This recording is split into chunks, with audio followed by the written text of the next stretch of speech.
Hello, this is your host, Belle Chavey speaking. Welcome to today's episode of the Morrison Family Center for Student Wellbeing's podcast, WellCat 101.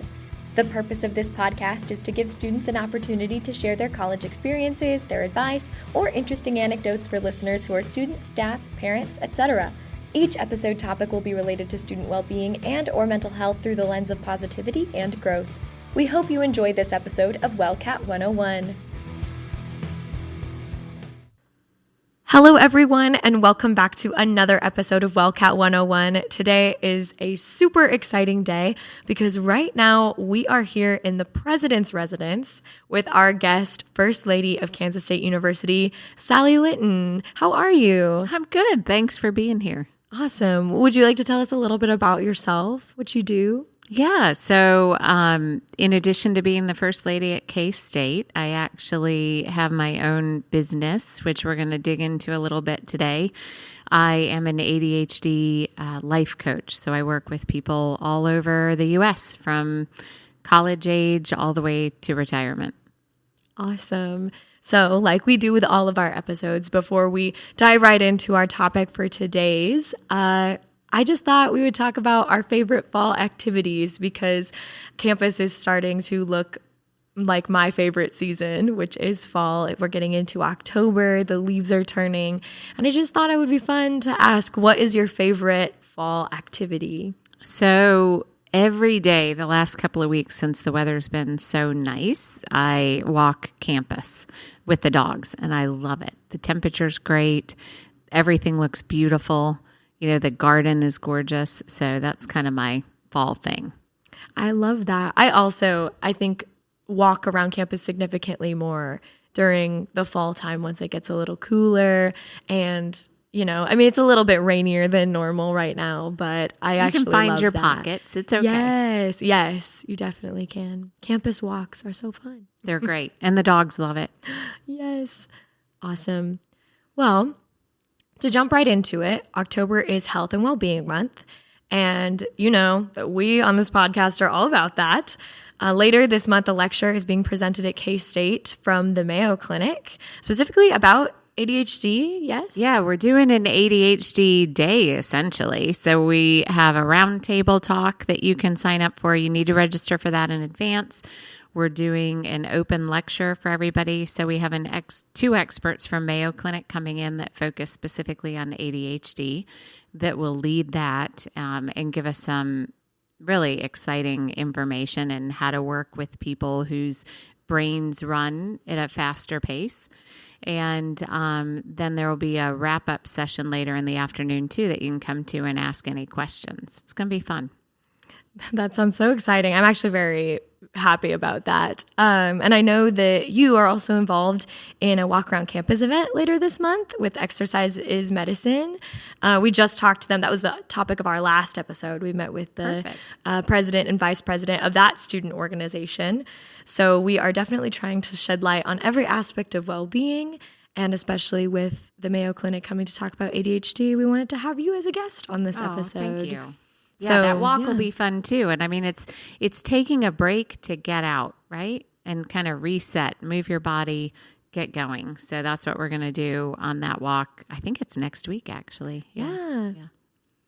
It's one of the biggest themes of this podcast. Ooh, they are barking. The dogs are barking. That's so cute. One of the biggest themes of this podcast that I want to emphasize is trying to remove the stigma that surrounds conversations regarding mental health.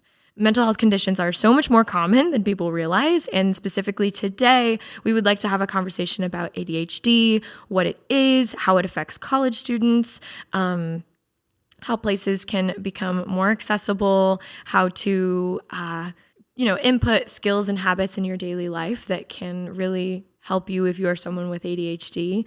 And I am thrilled to have Sally Linton here today to talk with me because you are an executive function ADHD and life coach. So to jump right into it for our listeners, can you tell us how you became an ADHD executive function and life coach? Yeah, so it's been a journey. I think the reason why a lot of people start their own businesses is develops out of a passion that you might fall into unexpectedly. So we had a family member diagnosed and went through all sorts of stuff with schools and things. And I dove into it full force and spent about 10 years researching everything and studying it and loved it so much. I couldn't get enough of learning more and more. And so when I was looking at going back to work, all my friends said, you need to do this. Like, you should work with people and families on this. So I didn't even know it was an option to be an ADHD life coach. So I did all of that and started my own business, and it's been amazing to help people. Yeah. I'm not super familiar with an ADHD coach and what they do. Can you tell us a little bit more about that? Yeah. So ADHD is just your brain functions in a different way, essentially. So I like to think of it as it's just a different way of thinking. It's not something wrong with you. Does it cause challenges in certain situations? Yes. But what we do as ADHD coaches is we help people identify their strengths, because when we lean into our strengths, that's when we actually can succeed and grow. A lot of times when kids especially have challenges, we tend to lean into what they're not good at. And what I do is focus on what are you good at, right? And how can we grow that and help you develop strategies based on what works for you. So that's really what a coach does. Lead with curiosity, ask questions, and lean into people's strengths. Yeah, so it's different than a therapist, a tutor, or an academic advisor. Yes, it is. So there's a very distinct lane separation between therapy and coaching. And, I will identify if I feel like that lane, if a question or something comes up that's more of a therapy route, we just talk about it and talk about developing your team of support. And same with tutors and academic advisors. If they're trained in coaching, yes, they could go that route. And a lot of them will ask really great questions, but there are distinct differences. Yeah. And you kind of already spoke about this a little bit. For our listeners who might not know, what exactly, I guess, how would you concretely define what ADHD is? Because I think there's definitely a social perception of it, and then what it actually is as a diagnosis. Yeah. So the National Institute of Health will tell you that it's an attention disorder, right? So it's the inability to focus and pay attention, and also that hyperactivity piece is impulsivity. However, the ADHD experts in the field will tell you it's not a deficit of attention, so it's not attention deficit. It's actually an abundance of attention in things you're interested in. Where the struggle comes in is if it's something that's boring to an ADHD brain, that's when it's hard to pay attention. So I think the perception is that people with ADHD are either climbing up the walls, jumping off of stuff, not paying attention, can kind of be the typical, like stereotypical impression. But really what it is a core focus in areas of interest, curiosity, passion, energy. Like, there's so many good things to describe what it is. And it's a spectrum, right? Like it is. It shows up in different ways. And I've read that even it shows up in different ways in men and women. It does. And also a lot of times women will fly under the radar and not get diagnosed till a lot later in life, college and beyond, because people assume that hyperactive part that you see typically more in little boys is what ADHD is. And then the girls who might tend to be more inattentive and are daydreaming don't always get diagnosed, or they're masking it in a different way and it doesn't get identified till later. Yeah. You talk about masking it. Can you tell us about what that means? Yeah. So when you mask something, you're trying to fit into what societal expectations are. So if you know, for example, a great example is for somebody with ADHD in a traditional classroom, a lot of times it is very, very hard for them to sit still and try to pay attention if it's a subject they're not really loving. So they're masking themselves, who they really are, to try to fit the expectations of the moment. What happens, though, when you see that is the kid that comes home after school or gets done with their college classes and they are 100% exhausted. So it drains their body budget or their battery way faster. And so we need to be thinking about all that. Yeah. Is that something that you wish more people understood about ADHD? That's my next question for you, is what do you wish that people generally understood about what ADHD is? Yeah, I would love for people to understand people do well when they can. And ADHD is not a negative thing. I actually think there are many, many advantages to having ADHD. The challenge is you have to find the right environment, and you have to find what you really love to do, what your interests are. But it's essentially a different way of thinking. You know, if we think way back in time, like anthropologists, when they talk about the brain, that the ADHD brain would be the hunters, right? They have to respond spontaneously. They have to continually be on top of things and watching and always observant. And it makes complete sense that that's how this brain evolved into what we call the ADHD brain, but it's just a different type of thinking. Yeah. And you even think about in society today, lots of CEOs, lots of celebrities, lots of business people are super, super successful, and lots of them have ADHD. Oh, yeah. When you think about the big idea generators and the people that change the world, the out-of-the-box thinkers are oftentimes have on the spectrum in some way, whether it's the ADHD side or, you know, shifting into autism. Yeah. What is one myth about ADHD that you find yourself debunking often? We kind of already talked about it. Yeah, I think that I think a lot of people feel that kids or people with ADHD just aren't trying, right? And that is so not true. Well, you think a lot about executive function. People sometimes can see people who struggle with executive function as lazy. Mm-hmm.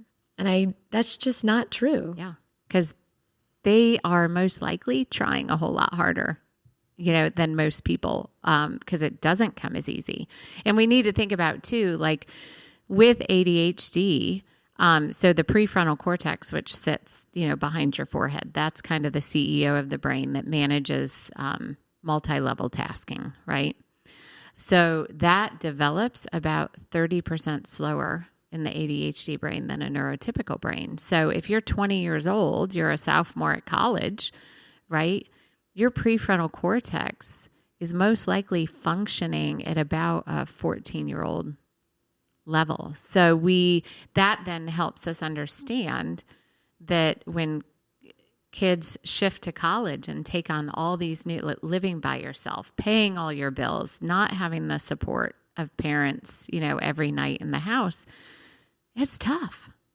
And we need, you know, as a university, and what I try to do as a coach too, is to provide some support and positivity with that. Yeah, that would definitely make a college environment or a new environment so incredibly challenging when you are learning to function differently. Yeah. And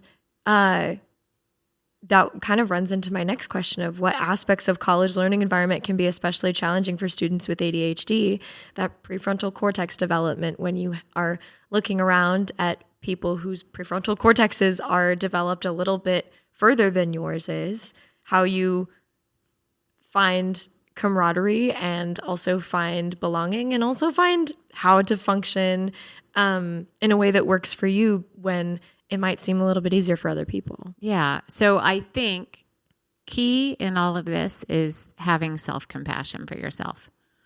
So if you do have a fast brain and you do feel a little overwhelmed shifting to college, which is very typical for anybody, be self-compassionate, right? Show yourself kindness. Understand that that's a part of being human, right? This is moving to college. When I talk to students, I explain this is one of the biggest life shifts you'll probably ever have, is leaving your home, right? And moving out on your own for the first time. Mm-hmm. So when you lose that scaffolding and support, it makes sense that it's going to take some time to get your feet underneath you. So it's finding people, like the biggest shift for me was finding other people who think like I do, right? They talk fast, they have a fast brain, they verbally process. Try to find some people you click with. And those are the ones that are really going to support you. Yeah, absolutely. And can hold you accountable, keep you from falling behind, keep you from spiraling and not having that self-compassion for yourself. Yeah. Yeah. And also, it can be difficult to advocate for yourself, I think, when you're in college for the first time and on your own. Thinking about, even for everyone, college is a shift, but thinking about those with ADHD, a classroom environment, they experience it maybe a little bit differently than other people. Mm-hmm. And how do you communicate with professors maybe? So I think advocating for yourself is super important. I also understand that it might feel super scary at first, right? And again, that's normal. When you're able to think about what's the worst case scenario if I advocate for myself, right? So if I go talk to this professor that I'm really nervous, I missed an exam. I actually had this with a client this week. Missed turning in an exam. Okay. Super stressed about it, disappointed in themselves, felt horrible. So we talked through, if you talk to your professor, what's the worst thing that can happen? Well, they would say, no, I'm not going to count it. Well, you're already in that place, right? You already have a 0. Okay. So what's the best case scenario, right? They could say, I'm going to give you another chance because you've been coming to class. I appreciate you reaching out because I know it's scary, right? So while we were in our session, this college student wrote the professor, right, in a safe space with me. We drafted an email. They sent it, and 10 minutes later, they got a response from the professor saying, I get it. I'm going to reopen the exam for you today. That is awesome. Yeah. It doesn't hurt to ask. It's scary, but people here, especially, in this environment at K-State, people want to help. Like, we've all been there. We know what it's like. And I would say the high majority of the time, they're going to want to help. Yeah, I definitely think, even all students, it's a little bit scary to advocate for themselves, and especially with something that, as big as like not turning in an exam. Huge. Or even, huge. It's huge and scary, but your professors are people, and they will most likely be understanding. And, even if the worst case scenario were to happen, if you surround yourself with those people that you click with, will be there to support you when you feel like, oh, maybe this is the end of the world, because the worst case scenario did happen. You have that support and those people around you, and mental health resources and things to help you get back on your feet and recover and say, you know what, I'm going to do my best the next time. Yeah. And it's not a one and done. Like, I think, I know the ADHD brain very much thinks now or not now, all or nothing. And that's what we work a lot on in coaching, is challenging those thoughts. Like a decision, no decision is a forever decision, right? And if you can add words to the end of your sentences, like even adding the word yet, right? Like, I haven't completed that yet, or I'm not good at that yet, or I'm going to try this right now.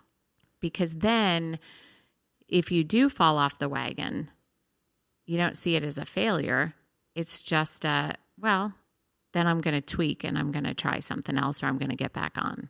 Yeah, that's so helpful. I know I've read that rejection sensitivity is, and you can tell me if I'm wrong, is a little bit higher in people with ADHD. Oh, it's an ADHD thing. It's called rejection sensitivity dysphoria. And I just saw last week, they say 100% of people with ADHD have it. The other numbers I've seen were 96%. So we're in the very, right? Yeah. So if you have ADHD, you are probably very sensitive to whether it's real rejection or perceived rejection. So it could be, you went to a party, you felt like you said the wrong thing, and then people were ignoring you, right? That could be true, but it's most likely not true, right? But that's the rejection sensitivity dysphoria creeping in, and it can be an actual physical reaction in your body, and it can last for an hour. It can last up to a month. So when you start thinking about how that impacts you too, right, you need to challenge some of these thoughts because thoughts are not facts. Thoughts, when we have a thought, that comes from our brain, and our brain is a prediction machine that predicts off of past experiences. Yeah, it's our way of keeping us safe. And it's not, your brain is not trying to hurt you, but it is because you're not being chased by a tiger. And also it's like making up things that probably are not true. Well, because if you've had a lot of negative experiences in your life, which if you have ADHD, on average, by the time you reach age 11, you've had 20,000 more negative comments than a neurotypical child. Wow. So if you think about that, and then you think if that's not handled or you're not in the right environment, and that goes all the way to college, that's a lot of negative comments that your brain is pulling off of when it makes predictions for you. Yeah. But they're not true because the people that often make those comments, it's because they don't understand or they're not saying it for you, right? That's not who you are.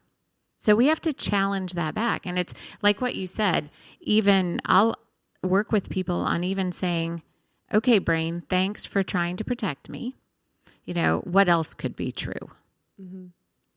Yeah, I like that sentiment. It reminds me of the Percy Jackson series, the Percy Jackson books. Rick Riordan wrote those for his son, who I believe was diagnosed with ADHD, and the story about these middle schoolers who are diagnosed with ADHD or different mental health things, but then later find out that it's because they're demigods, in a metaphor almost for like being diagnosed with these things and finally understanding that the way that they are isn't bad, even though that's what they've maybe been told for a really long time. And all of these strange things out of control happen to them.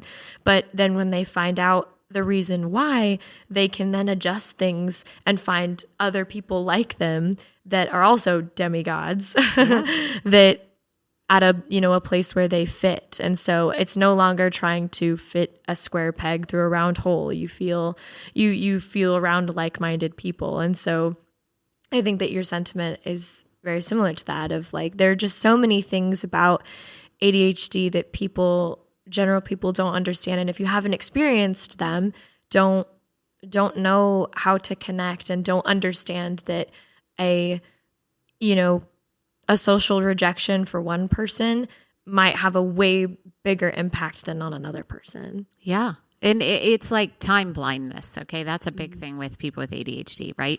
It's the friend that always shows up late. So as the responding friend, right, if you shame and judge them for that, it's really, really hurtful. They're not trying to be late. It's actually, that's another thing I work on with people is where they get caught up often is they just try to do one more thing before they leave the house, right? They think they can get one more thing. And with that now or not now thinking, they don't see time in the same way, and it's called time blindness. So being a friend of somebody with ADHD, it's also, again, taking on that thought process that they're doing well if they can, right? Yeah. They're trying. Something is getting in the way, right? If we notice that there's a behavior that is unique, right? There's a reason for it. Yeah. And that can be difficult for people with ADHD to make social connections, because although they are trying to show up for their friend, if they're late for something, that friend is not going to be very happy about it. And that's why you need to find other friends with fast brains, because then we totally get it. Yeah. Yeah. That is, yes. Finding your people. Yes. Yep. Kind of switching gears here just a little bit. We've talked about some of the ways that ADHD affects learning environment and social environment, but what are some practical steps that students can make today to make their own learning environments or social environments work better for them? Yeah, so I think the word environment is key here. So you need to think about, how do you work and learn best, right? So that is, do I like to be in a coffee shop because it's busy, but that actually calms my brain, because chaos calms the ADHD brain, right? Do I like to listen to music? I personally listen to, there's a Spotify playlist called ADHD Focus 2025. They update it every year. No lyrics, but what it does is it busies that part of my brain that is constantly moving. Like, it draws it into the music, and then I can focus. So, do you like to listen to music? Do you like a busy place? Do you like a quiet place? Does it help you to body double, which means you call a friend or you show up? I do a body double session every other week at Hale on Monday afternoons from 3 to 5, where you're in a room with other people doing, we call it non-preferred tasks. So the tasks that you really have a hard time getting started on, when you do it with other people, it helps, Yeah. So thinking about your overall environment and what works for you can have a huge impact. And then it's thinking about, what do you love to do, right? So the challenge, I think, in college is you have a lot of stuff that's not in your control, right? You have to take certain classes. You have to do certain things. So in those situations, it's thinking about, is the major something that you're interested in, or was it something somebody told you should be interested in, right? Because I can tell you, coming out, if you're doing something you should think you should be doing that somebody else wants you to do, you're not going to like it. Because I worked in a cubicle doing Excel spreadsheets my first 2 years out of college, and I was miserable, right? But I thought that's what I should do, that was the proper way to start a job, right? So taking time to think about who you want to be, what gives you energy, what drains your energy, and then you start building strategies off of that. Yeah. And college is a perfect place to discover the kinds of things that you like and the things that do build your energy. And also, you're going to try things that do drain your energy totally. I mean, even as just a regular student, I experience that all the time of like feeling, I don't know, having to do something for a gen ed class, or having to do dishes or laundry or something that I just, like, I put it off for so long and I don't know how to get started with it. And, even with tasks that might take like 15 minutes, you just can't start them. Mm-hmm. I think body doubling is such a cool way to remedy that. And I'm sure that might not just work for people with ADHD. Oh, it works for anybody. I mean, like I know students who I met with last year. The one student would invite her friend over to sit on her bed and do homework, and so that she would clean her room.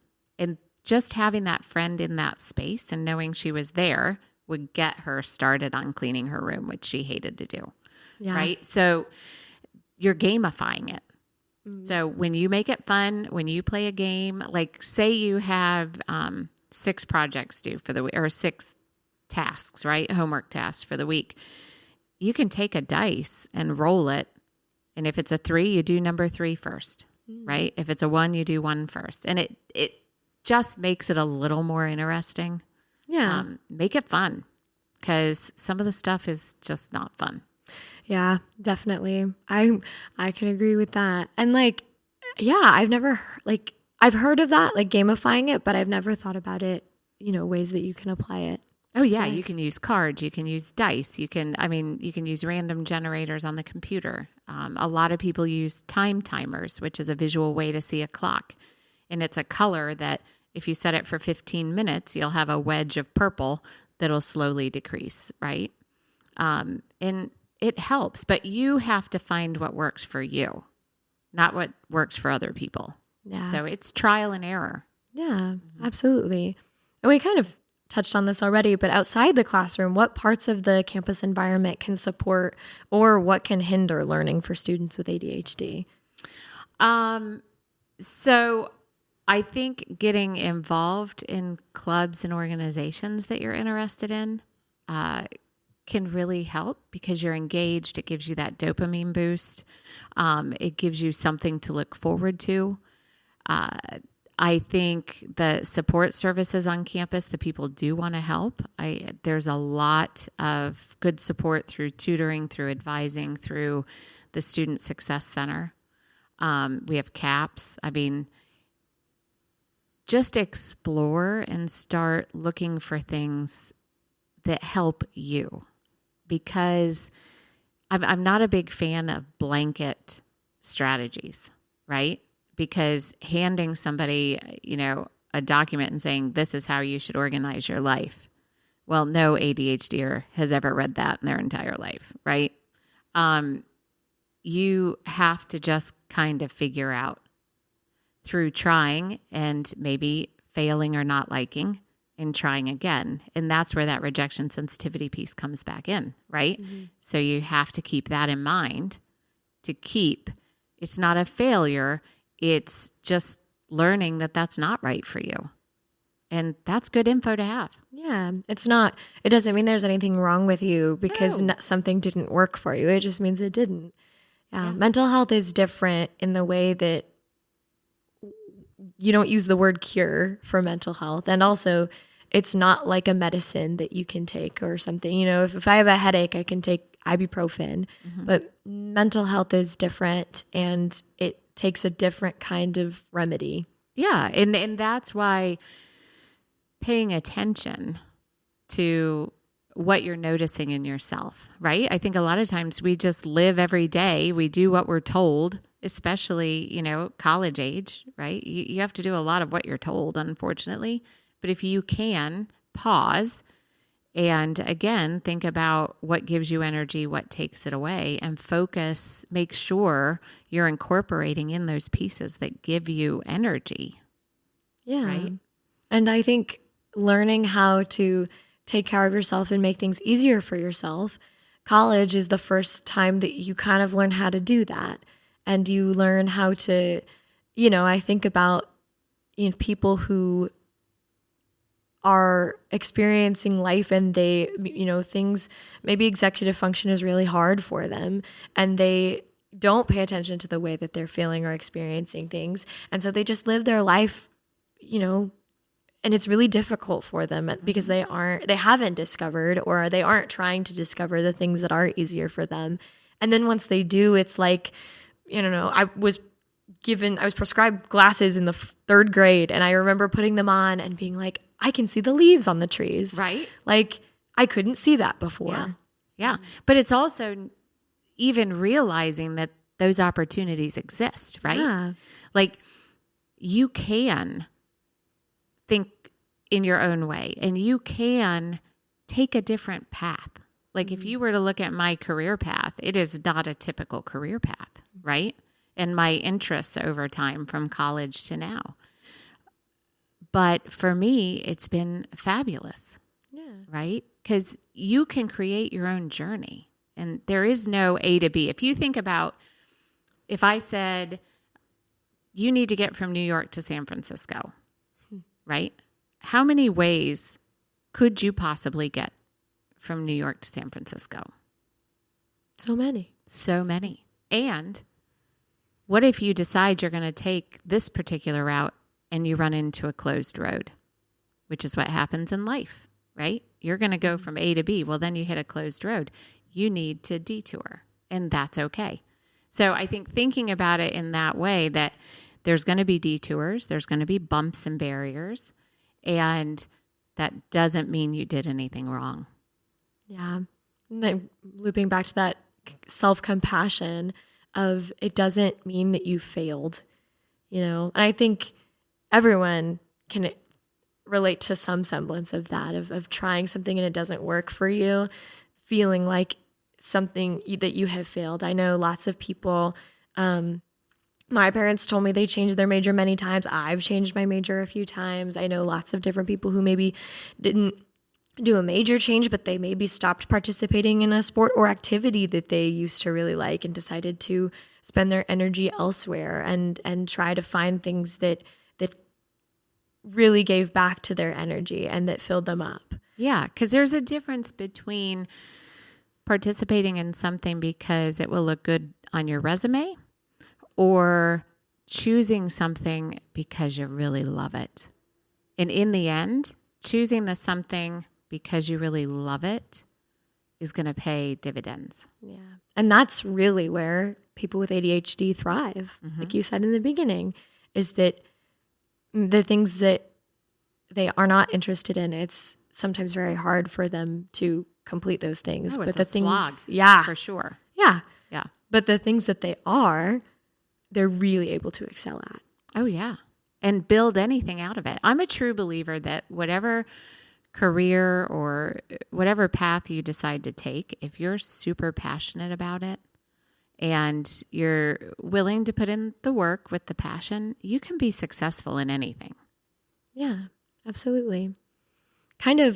I'm interested to hear about your journey through your career to get to where you are today. You said you took a lot of different paths. Yeah. So I changed my major 3 times in college, finally settled in business because I felt like it wasn't pigeonholing me, right? Because I wanted to be able to have options, which I didn't realize all this at the time. Started out in the business office at Purdue University, and while it was a great environment, I learned I do not want to work in a cubicle doing financial spreadsheets. Was not for me. Yeah. My next step was because I took the wine appreciation class for fun at night at Purdue. When I worked there, there was an opening for a marketing person in the wine industry, which my background was marketing. So I took that. And I loved that job, right? I was creating events. I was leading wine tastings. I was an international wine judge. I was traveling to Europe and to California, and it was fabulous. So luxurious. It was great, which I appreciate it more and more the older I get. I helped people have fun, which was awesome. Then our kids were born, and so I did a ton of different things. I got certified in mindfulness, certified in yoga. I taught preschool. All sorts of things. And then when I settled on this career in business, what I think is so great and what has held my interest is the people I work with every day are completely different, right? The ADHD brain, every single one is very unique. And so I get new experiences every single day. And I get to walk away knowing, because I can tell in their voices and in seeing them, that I was curious and helped them believe in themselves, right? And uncover their strengths and who they really are, not who they've been told that they are.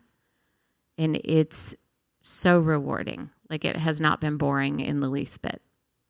That is wonderful. That's so inspiring that you took all those different paths until you found the thing that was absolutely right for you. And you also found other things that at the time in your life was right for you. Yeah. Yes. At those times, like, those were great jobs for the age and the stage I was at. Mm-hmm. Yeah. So you don't have to just be one thing. It's not a forever decision. Yeah.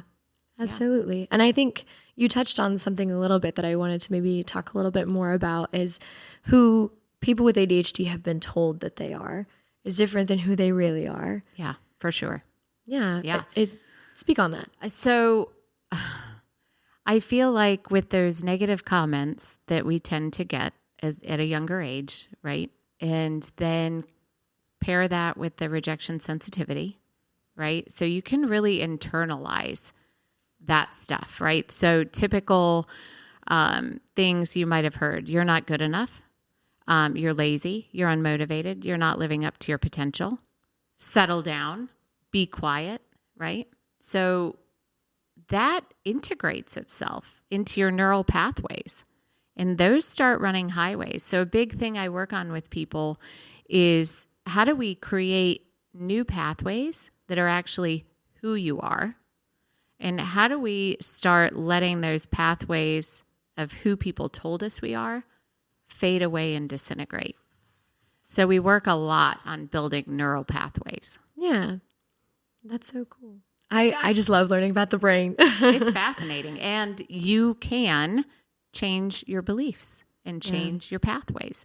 You know, the neuroplasticity is a real thing in the brain. So when I hear people say like, oh, I'm just this, or I can't that, or I try really hard to challenge back that language, because in reality, you are in control of who you are. It's just bringing that control internally instead of allowing external forces to have that control over you. And when you make that shift, I tell you, it's empowering and transformative. Yeah. And it takes a while. It takes practice. Yes, it does. Because you think about, so, if you're about 20, right, in college, you've run those pathways for 20 years. It's a superhighway, some of them, right? Your brain doesn't even think about it. You automatically run those thoughts. So to create new ones, it's like walking in a grassy field. The first time you walk through grass, you're going to pat the grass down. But if you don't walk that thought again, in 2 days, that grass pops back up. So to build a pathway, you have to be thinking these thoughts and challenging those old thoughts multiple times every day. And then over the course of a couple of months, that becomes your new highway.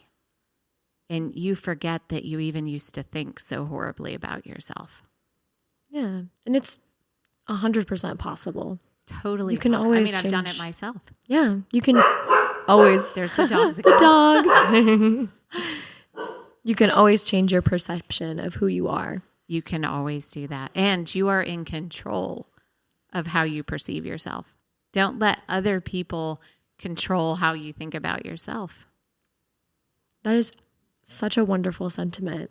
So it just, wraps perfectly back around to what I want to do with this podcast, is to remove that stigma of mental health, yes, of conversations surrounding it, and understanding that the way what you have been told and what other people have told you about mental health, or a mental health condition like ADHD that you may have, you're the person that gets to decide how you feel about yourself. You're exactly right. And what you're going to do with your life and your journey, and who you're going to allow on your committee to have a voice in your life. Mm-hmm. Those are your choices.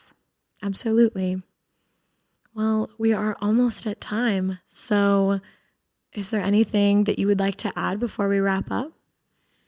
I think if we can encourage people to be curious instead of judgmental, and understand that everybody's walking their own walk, and you don't know what is behind their walk or how it got to be what it is. Yeah. And just having empathy and understanding people do well when they can. Absolutely. One more question before we go. What changes would you like to see in higher education, or just maybe socially, to better support people with ADHD? Yeah. So one of the things I think is so important is just feeling like you're in a safe space and that there's trust, right? So I try to really be open about talking about ADHD and mental health, and that this is just a part of life. Like, there should not be a stigma about it. I believe my ADHD has given me a lot of advantages with the way I think and the ideas I've created and what I've been able to do. To me, it's been a blessing when I found the right environments for me, right? And I would love everybody else to be working towards that. Yeah. Be accepting that before judging. Yes. That there is more to the story. Be curious. Be curious, like you said. Mm-hmm. Ask questions. Ask open-ended questions, not assumption questions. Yeah. Right?